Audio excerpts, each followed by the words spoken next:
Welcome to Pagan Coffee Talk. Here are your hosts, Oswin and Lord Knight. Today's topic, we're going to discuss the 13 goals of a witch. Okay. All right?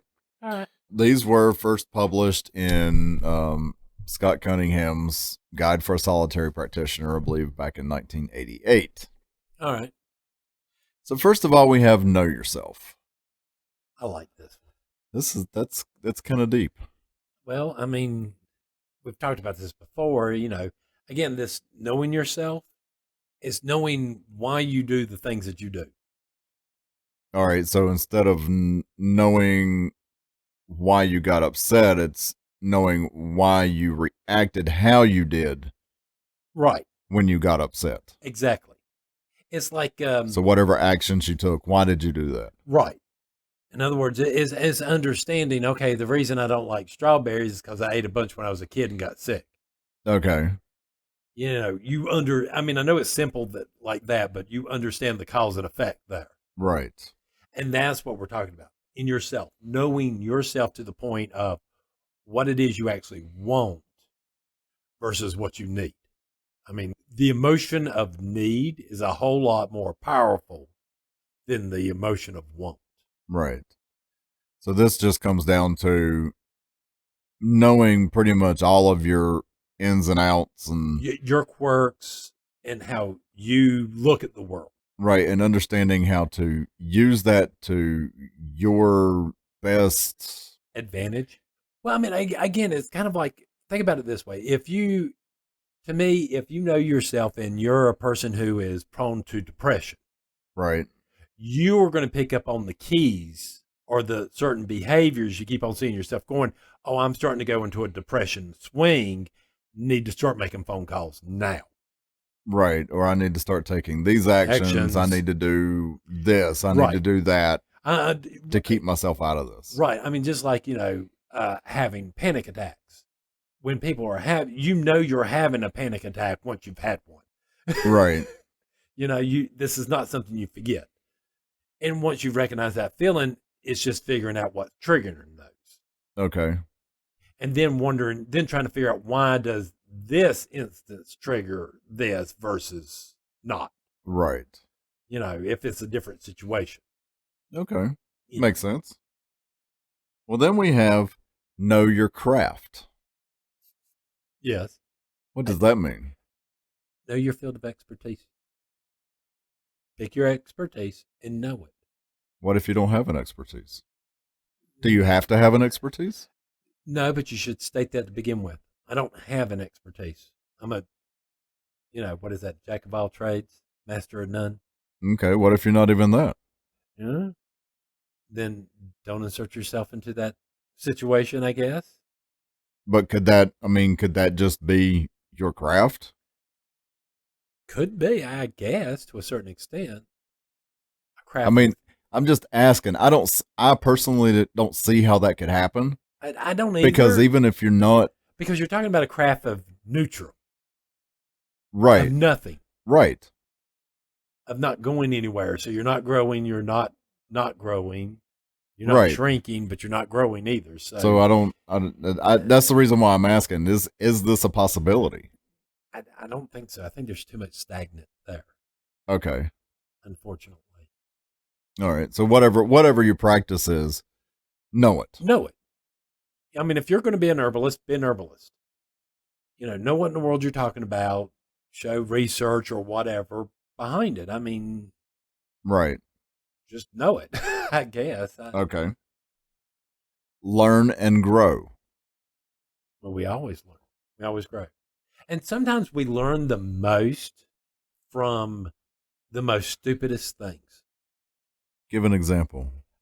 I hate to be that way, but I want to hear this. It's the situations where things are a little odd and you're kind of like, whoa, wait a minute. When everything goes normal pattern, but it's when things go cockeyed. Okay. Then I think we learn more. All right. Just like, you were talking about the lady that didn't get the job. Right. Right. And you already knew, well, we talked about that in the previous one. Right.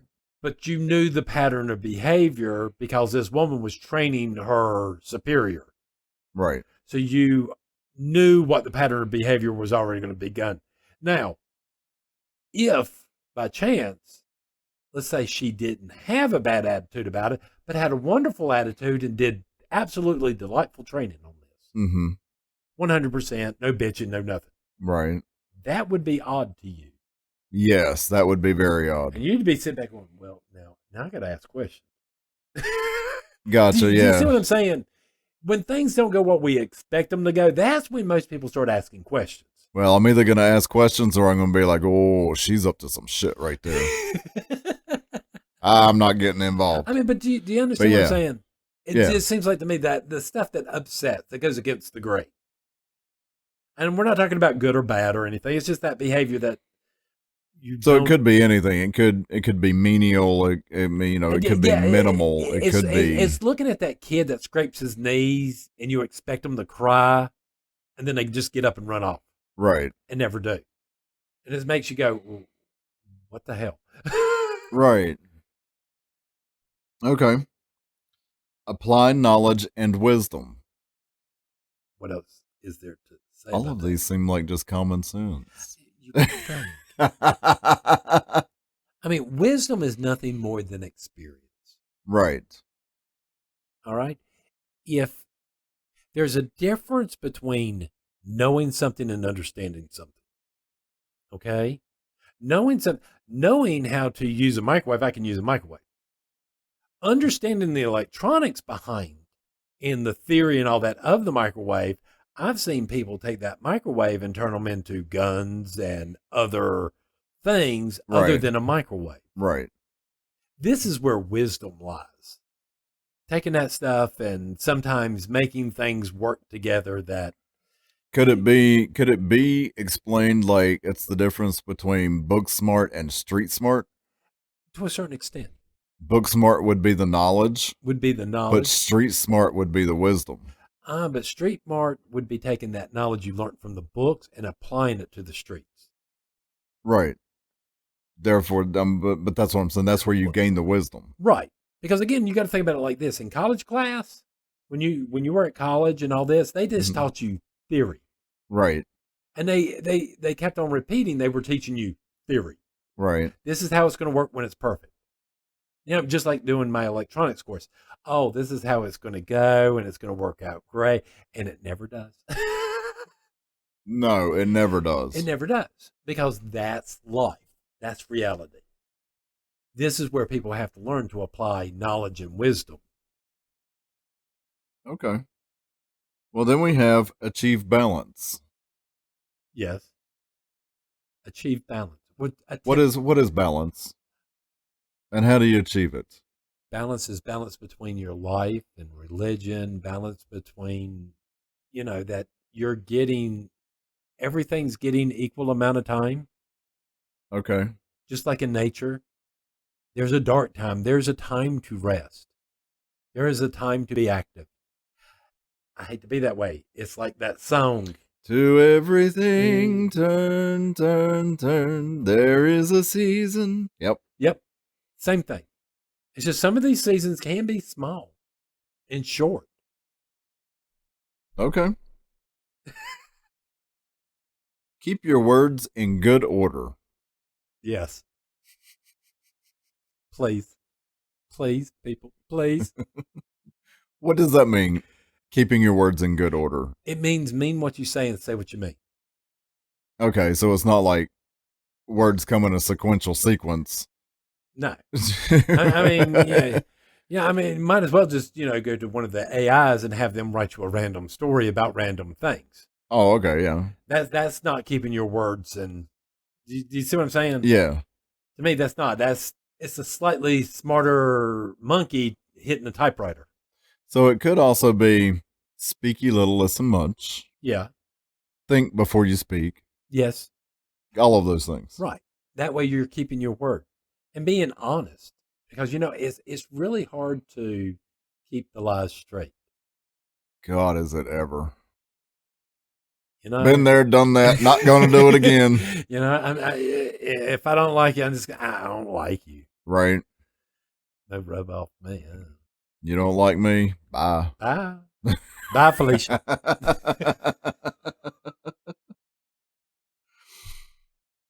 Keep your thoughts in good order.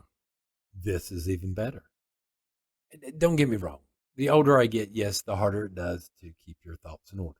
Right. It really does. No, well, I mean, I hate to be this way. That's part of the aging process, and unfortunately, we all go through that at some point. I mean, and I think it's a little worse for witches sometimes. Because Yes. how many times have we had this? I think you had a conversation without me, but yet I still knew how you were going to answer. Yeah. No, not familiar with that at all.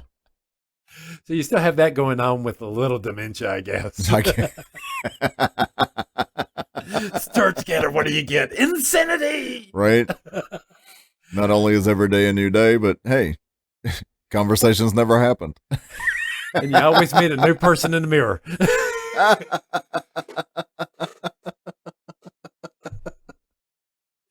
No. I mean, this is just nothing more than keeping your thoughts, what in the world you believe, in your head, and keeping those ordered and remembering those things.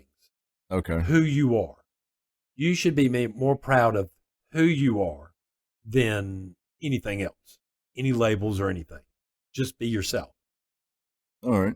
I mean, why muddle yourself up by inserting other people's thoughts in there? Well, you shouldn't. And yeah, I mean, if you're around a person long enough, you do pick up some of their mannerisms and some of the way they handle things and all of that. But you still need to maintain who you are. Yeah. You still need to be true to who you are. Exactly. Just because your relationship with one person's this way doesn't mean that your relationship with everybody else will be the same way. Exactly. So, all right. Celebrate life. Oh, please celebrate life by living it. Right? Get offline. Stop listening to us. Go do cartwheels. Right. Break a hip. Oh, Lord. We didn't tell you to do that. I ain't paying for it. Hell no. Shit's expensive. I should know. I work in the health. I work in surgical services. Oh, God. No. What else is there to say about that? Just go out, live life, do stuff, be active, do what you enjoy. YOLO, you only live once. Well, some of us do.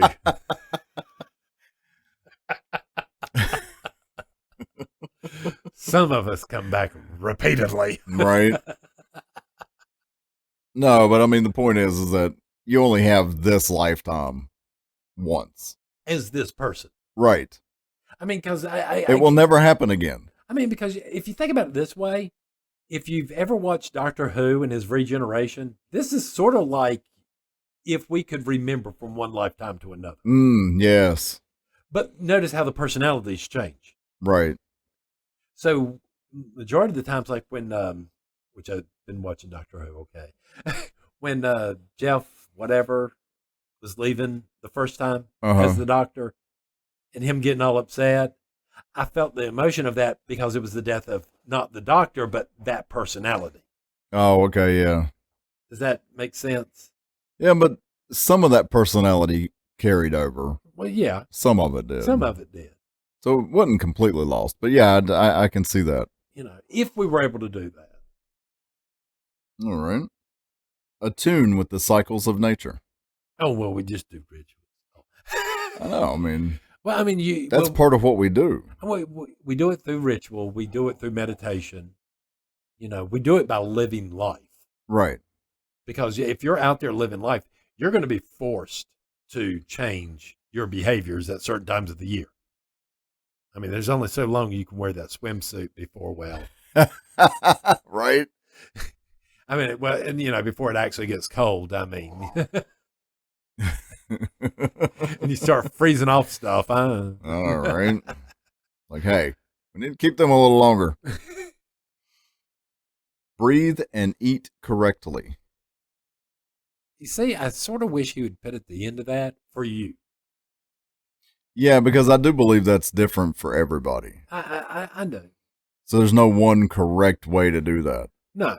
I mean, you still need to eat healthy. Don't put a lot of, Well, I mean, according to this, don't put a lot of junk in your body. no. You know, I mean, that's not what we're talking about. We're not talking about people that are slightly obese or anything. Don't be the 600-pound man. Don't keep it within reason. right? But even some of those folks, they can't help it. No, I mean, and I know there's problems and issues and stuff like that. Right. That's what I'm saying. I'm not going to gang up on somebody because they're slightly overweight. Right. But that's like not being obese, but it's also like not starving yourself to death either. Right. I mean, if you're going around looking like Skeletor, I'm just saying. Hey, everybody's got goals. One stomach flew away. One stomach flew away from my From my perfect weight. From my perfect weight. Thank you, Devil Wears Prada. If they didn't know we were gay before, they do now. Right?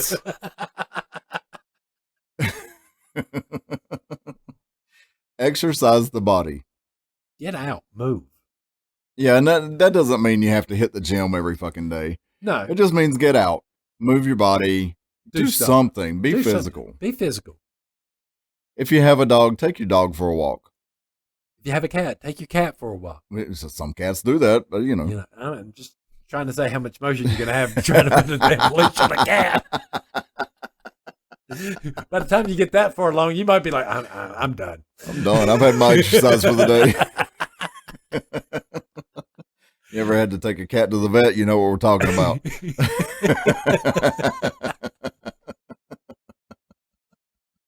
Just saying. Oh, here's one. Meditate. Really? You really want me to go there? Please, you haven't said it in a while.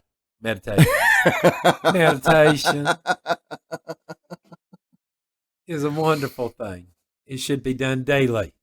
Yeah, I mean, we are joking a little bit here, but yes, meditation is important to your daily practice. It really, I think it is. I think it's just really good for your mental health. Yeah, I don't think it's just a goal. I think it's an integral part of what it is you're doing. All right, and then we have, last and not least, honor the goddess and god. Do ritual. And do those. I mean, it becomes a whole lot easier to honor the gods when you're doing ritual. Right. And, and honestly, the goddess and the god want you to be happy. Again, doing ritual is the same thing that we say about everything else. Come as often as you can. Right. Come as many times as you can.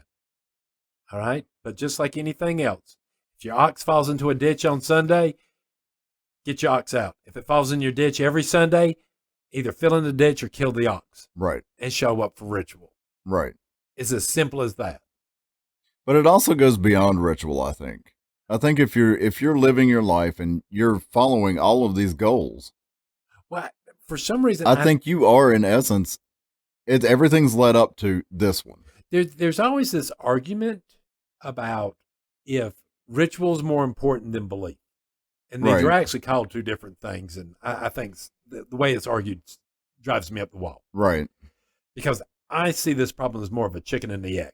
Right. You're never exactly sure which came first, but one without the other just seems unusable to me. Well, no, I agree with you there, but I'm just saying if you're following these other goals, right, everything here has it's been sequential. Right. And again, doing all this stuff helps you attune yourself to the gods. Right. So if you're doing your meditations, if you're living your life and celebrating life, if you're eating correctly, keeping yourself somewhat healthy, if you're doing all of these things, you are honoring the god and goddess. Exactly. By living life. Right. That includes rituals, celebrating the seasons. This to us is not something we do. It is our life. Right. This is a daily thing. You can't get burnt out from your life. No, for us, it is a way of living. Right. It's not no magical formula that you do just on the weekends. It is a daily thing, an hourly thing. Right. So, but yeah, I think honestly, if you're following all of these, they are sequential. Start with one, it will lead to the next one. In the next. And the in next will lead to the next, yes. And it will be a domino effect. And then before you know it, By the time you get to the last one, it's a whole lot easier because doing the other 12 right. helps. All right? Absolutely. Ready for the next topic? Sure. The all is one, and the one is all. I remember we got a message a while back, and somebody seemed very confused about this. Right. I don't want to say confused, but it's like they'd never heard of the concept before. Right, and it didn't quite register with them. All right. So when we're talking about this, we're talking about deities. Right. And most people think this way. Either all the deities are individual beings like ourselves, and they all live on this one frequency, vibration, and power level. Okay. Right? Right. But then that means all the gods are individual gods. And then you run into the trope that you see in movies and TVs where they have multiple gods, like Supernatural. And, where there's from different branches and stuff. Right. You get into that, my God's more powerful than your God thing. Well, that and you get, well, your God's trumping into my territory. Yeah. I mean, and it's fine if that's the way you want to believe and all that, but that's where I see a problem there, is when you run across, okay, I'm sitting there and I believe in the North Pantheon. Okay. All right. And those are those the only ones that exist? Or do the Tuatha De Danann exist too? I mean, if you're one of those solid, you know what I'm saying? Mm-hmm. You more likely you might have to be like the Christians. There's just God. Oh, okay, yeah. And in the subject. No. All those other false gods. Don't worship. Right, which pretty much nullifies witchcraft.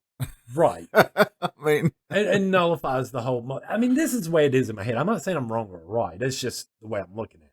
Right. Am I confusing myself there? I don't know, but somehow or another, I'm following along with it. This is the problem where I see with multiple deities. All right. Now, some of us believe in a concept of there is only one source of creation. Right. One power. One ultimate thing. Destination, if you will. All right. And that this thing is so beyond us. It'd be like an ant trying to explain what an alien spaceship looks like. Right. It's just completely inconceivable here. There's nothing in our language. There's nothing in our brain that allows us to conceive of something so vast. Okay. And so therefore we turn that into deities that we understand. We make it mimic nature. Make sense? Yeah, so it would be more akin to in Christianity, where people can't really grasp God, but they can grasp. And so Jesus came to earth to be the right. Well, and the whole entire concept you have there in Christianity, again, of the Father, Son, and the Holy Ghost, right, actually being technically one being in and of itself. Yes. This is the way we think of the source. But like I said, we also are looking at it like we talked about in the astral plane, that everybody's going to perceive this thing in the way they understand it. Okay. All right, because you can't understand it, so your brain has to place it in something it can understand. Right. So hence the reason we have male and female deities. Male and female, and hence the reason we have deities for this, deities for that. Right. And the thought is that when we are, I know it sounds rough, but if we're sitting here calling up baller, we're looking at that using that name, those philosophies, that myth and everything behind that to attune ourselves to that particular frequency of deity. So it's like changing the station on a radio. Same concept, but yes. Tuning into a specific frequency to get country music or rock music or whatever. And that these things are not divorced from one another. that hence the reason why in the world you do see a lot of the father God figures Mm-hmm. all seem to portray the same traits throughout Okay. history. Right. And throughout different mythologies. But I mean, do you see what I'm saying? Yeah. There's always a love goddess or a love god or something. Do you see what I'm saying? Right. These archetypes seem to stay the same because you hear a lot of people talk about Mars and oh God, Hades being the same. Yeah. The gods of war. I'm screwing that completely up. I know I am. But there's a lot of gods with a Right. lot of similarities. Right. Like there's a lot of similarities between the Dagda and Odin, Uh-huh. even though they both have completely different stories and myths. But there are certain traits that seem to be common. Right. Some of them are kind of vaguish, but they're pretty much there. I mean, because I remember studying that. All of us know that certain deities seem to from Right. culture to culture. Right. So I know it's a hard concept to understand how in the world we're actually monotheism versus polytheism on this. Yeah, I think that's an issue because so many people view paganism slash witchcraft, whatever it is you're calling it, the religious side of this. Don't get me wrong. There are covens and stuff out there that actually practice this way. I know there are people out there who honestly believe that the pantheon they're worshiping and that's it. Right, but I'm just saying Right. a lot of people, well, still even then it's a pantheon. Right. It's still multiple deities. Right. So therefore they're still being polytheistic. Exactly. And that's the way a lot of people view it. But what you're talking about is something not completely different, but it's different in the aspect that you're saying they still only come from one source. Right. Because if you think about it this way, it's kind of like using the traps, the light traps to make Mhm. the what are those called? The prisms? The prism. Thank you. Using prisms to change that white light into multicolored lights. Right. The white light is the source, and the Right. multicolored lights are all our different deities. Right. That's where this concept comes from, because we're tuning into a specific frequency vibration in this spectrum, which is basically the source of creation. Right. I mean, and this is something that, I truly believe goes beyond our reality. This thing permeates through multiple realities and, Right. parallel universes, and it is all of that.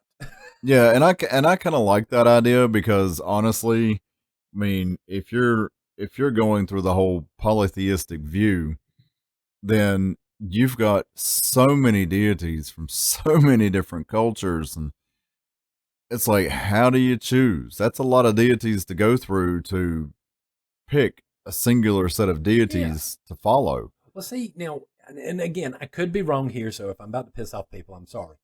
I will admit I could be wrong, but from what I've been told and was taught was that Jews or the Jewish religion Hmm. originally started out, they were polytheistic, but their deities were the basically the seven dwarfs: easy, grumpy, happy, sad.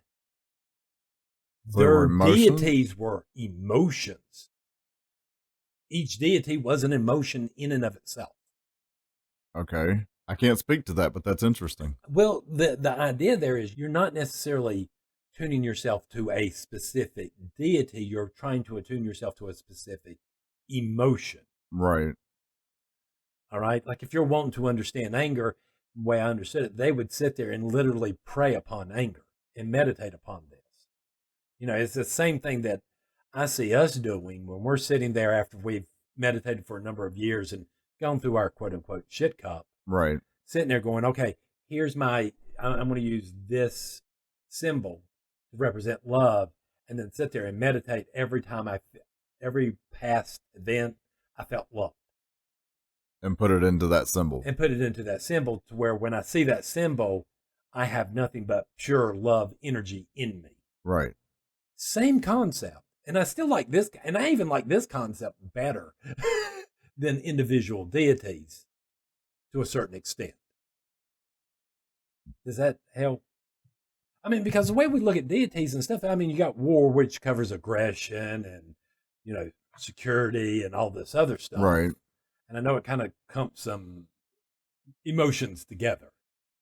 So you can go to one deity for this whole entire range of emotions. Right. Just like going to what Aphrodite for love, it was not just cardinal love, but that home love too. Right. That love of family. Yeah, Yeah. you know, again, could be wrong, but Could you be. said you were liking this. Yeah, I like that idea because again, it's back to if you're trying to attune yourself, like a lot of people do, they want to work with a deity or a couple of deities, like a male and a female. And if you're trying to go through all these different pantheons to find one that you can relate to, or one that rings a bell with you, one that comes to you, whatever, you're going to spend a lot of time going through all of these pantheons. Well, see, I honestly just think it removes some barriers for us because when you start to think of deity this way, it removes that barrier. Maybe I shouldn't meditate on Christ. It Right. removes that barrier. Now you can because you're just tuning into a specific frequency. Right. Because we've actually had people ask us, well, what Right. about Christ? What about him? Can pagans meditate? Why Can, not? can we use Christ in our rituals? Well, why not? They all come from the same source. But my point there is, in our philosophy, to me, it removes that barrier to where we are allowed to step into these other religions and use their deities Right. and their philosophies and stuff like that temporarily to gain that energy spectrum. Right. Whether it be Christianity, Hindu, Buddhist, whatever. Whatever. I mean, so the whole fight between deities and religion, to me, this starts to evaporate when you start looking at it this way. Okay. Again, I understand some people, they believe what in the world they want. Right. And this may not be a train of thought for everybody, but No. It's an effort to try and help. Again, I'm not following. If you're sitting there and you're telling me you're wanting to follow this particular path, I'm not going to kick you. Right. I might express this idea and see what you think about it, and you might just throw it off to the side like it's just crap, and I just believe in the Three Stooges as deity, and screw you. Right. And then again, you may come back to it later and be like, well, I've gone through all these other deities, and you know what? I've come to this conclusion. Exactly. Again, this is something that takes some experience in working with. And I think the majority of the time what happens is when we're kind of got foots in two different places, we start to realize that two pantheons, because I see a lot of people who do pantheons of Celtic and Norse real close together. Right. And because the ties are pretty close there. Not exact by any stretch. Oh, no, not by any stretch of the imagination. But I can see a Norse getting a little upset with me for calling Thor into one of mine and going, well, you shouldn't do that. Well, and I've also known people throughout the years who have mixed their god and goddess. Oh, God, yes. They might take a Greek goddess and put it with a Norse god. So, I mean, if they're individual, I mean, how upsetting is that to the one you don't believe in? Right. I mean, again, I'm like with you. This is why I like this idea. I'm not saying it's right or wrong. All right. This is why I like it. Right. It doesn't limit me as much. Yeah, the majority of the times, me personally, when I'm doing my personal things, I feel like I relate more to the Tuatha De Danann Right. than I do any of the others. It's just easier for me to relate. But to me, this is like in a song. Sure, yeah. It's not going to be for everybody. Right. Everybody's going to, get something different out of it. I mean, there's a lot of songs that I like and nobody else wants to listen to. Same here. I mean, considering one of my favorite albums is The Hair. Not saying I hate it.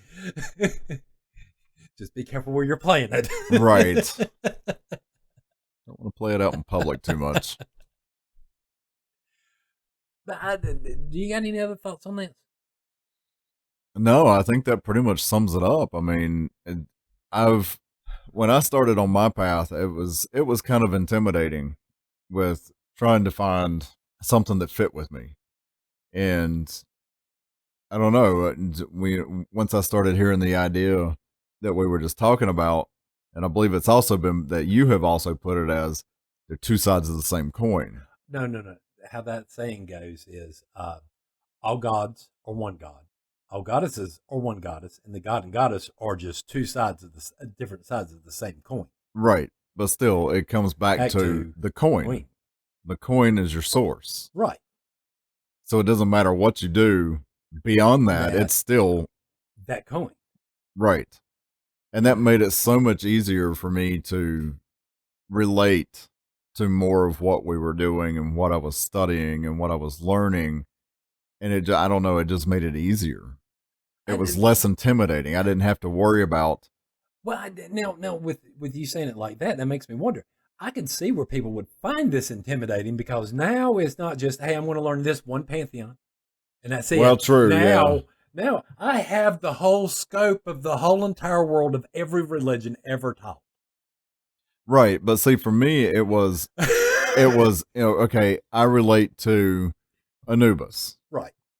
right? I've always had an affinity for Anubis, but I didn't necessarily know his counterpart. But I hate to be this way, but your connection to other deities that represent the same thing aren't as strong. No, they're not. But my point is, I didn't have a counterpart for him. No. But then it came to the point where I realized, okay, well, it doesn't have to be Egyptian. No. And I don't even follow an Egyptian path. I just relate to Anubis. Yeah, but no. And so that was kind of, that was kind of like a mindfuck. But that's my point. This made it easier to deal with. But that's part of my point. This is why I hate to be this way, because you don't have that relationship with all the other death deities, Right. male, female, whatever. We're just a whole category. Right. As you do with Anubis, makes me think that you are sitting at that for some reason you spiritually or your soul is sitting at a frequency that seems to resonate or complement this deity. And that's why in the world you're able to get closer with that one versus all the other ones. Right. I just think that's wild. But when you start to think about it like that you're listening to a specific musical tone or a musical note. Right. Or something versus everybody else. I mean, again, and I hate to be this cold and callous about it, but if we think about the names of deities, it's just the names of radio stations. Right. This whole entire idea becomes to be a whole lot easier. And you're just using that name and those myths and legends to attune yourself to that. Right. Thanks for listening. Join us next week for another episode. Pagan Coffee Talk is brought to you by Life Temple and Seminary. Please visit us at lifetempleseminary.org for more information, as well as links to our social media: Facebook, Discord, Twitter, YouTube, and Reddit. We travel down this trodden path, a maze of stone and mire. Just hold my hand as we pass by a sea of blazing pyres. And so it is the end of our days, so walk with me till morning breaks. And so it is the end of our days, so walk with